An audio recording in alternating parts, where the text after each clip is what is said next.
Boy, somebody playoff hopes gonna come to an end with this one. What's up, everybody? It's your boy, Mr. Dugai, coming at y'all with another episode of Dropping Dimes with Mr. Dugai. And today I'm going to preview and predict Saturday afternoon's matchup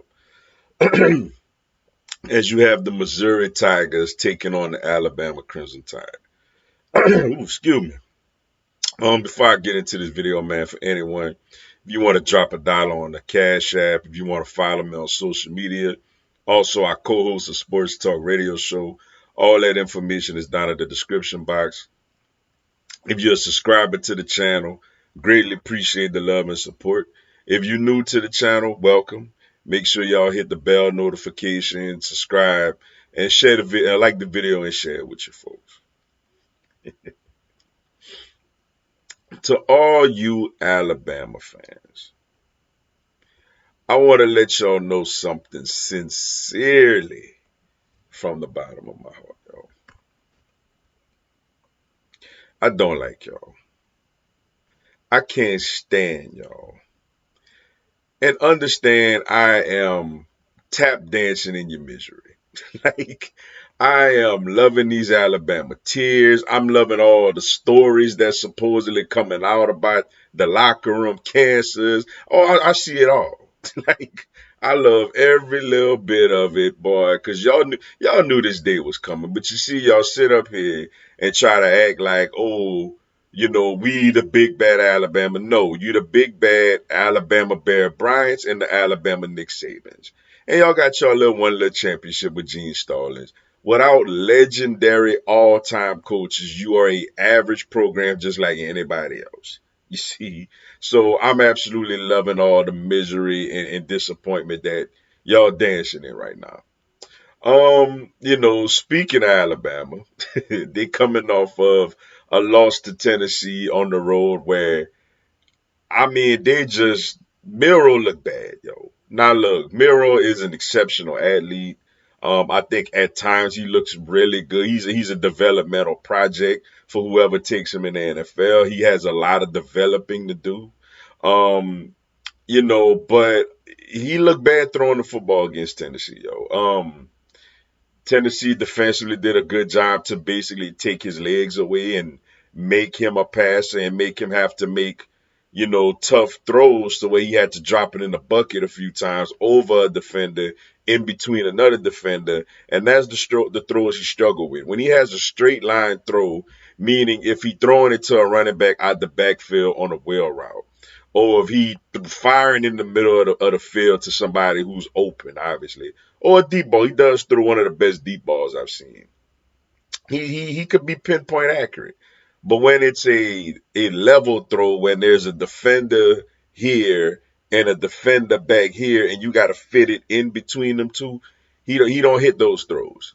Tennessee did a good job of forcing them to try to make those throws. Thought they actually played okay defensively until the second half, but nevertheless, another loss for them. Now, granted, is their season over? No, they can still make. We don't know. We never seen a 12-team playoff before. So, most cases a team lose 2 games except for LSU 2007. They got no shot at a national championship. But with the 12-team playoff now, I think they're still alive. And also Missouri as well. Coming off of a win against Auburn, where this is something that I think was not talked about enough. So y'all mean to tell me Brady Cook got injured, okay? Went to the hospital, during the game, okay, got injured.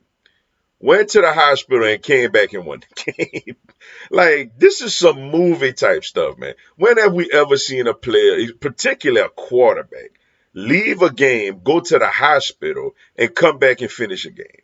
Like, we've never seen that. This is some movie type of stuff, yo. So shout out to Brady Cook and his toughness. And not only did he come back, he came back when his team was down 17-6 and led them to a 21-17 comeback victory. And you watch the game, he took hits. He ran, he got hit. It ain't like he was out there hobbling. It was a real warrior mentality type of performance by him.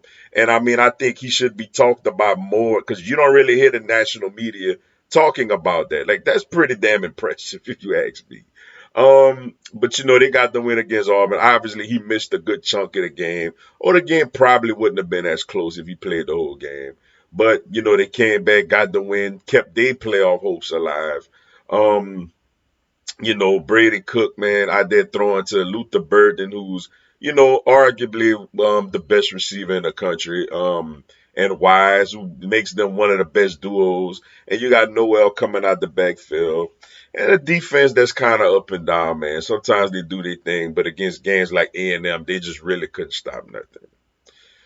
And then of course with Bama, besides Miro, you got Jam Miller in the backfield, Ryan Williams, who got about 50,000 targets last game, and the defense led by the controversial Malachi Moore, who did play well in this game individually. Keys to this matchup, yo, for me, for Alabama, is they got to run the football, man. Alabama got to run the ball. Whether it's the Jam Miller, Milrow on some quarterback keepers, whatever the case may be. A&M ran up and down on Missouri. So Alabama going to have to run the football. And for Missouri, give Brady Cook time. If Brady Cook has time to throw the football, I like Missouri's receivers. They match up against the Alabama secondary. As far as who I think gonna win this game, look, man. As much as I want Alabama, look, I tell you who I'm rooting for, Missouri. Like I'm rooting for Missouri, and I think Missouri has everything, especially offensively, it takes to win this game.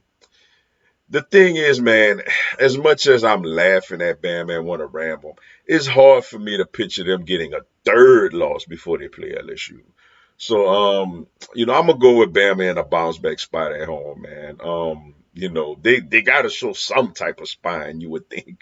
So, and I just think I look at Missouri, I just don't like the way they played at A&M. Now, granted, as an LSU fan, we're gonna see what A&M all about Saturday. I think the A&M is really good, but Missouri got absolutely punked that game. So I'll go Alabama at home to somewhat make the LSU Alabama game at least worth something. Whether it's a 2-loss SEC team versus an undefeated LSU, or 2-loss versus 1-loss LSU.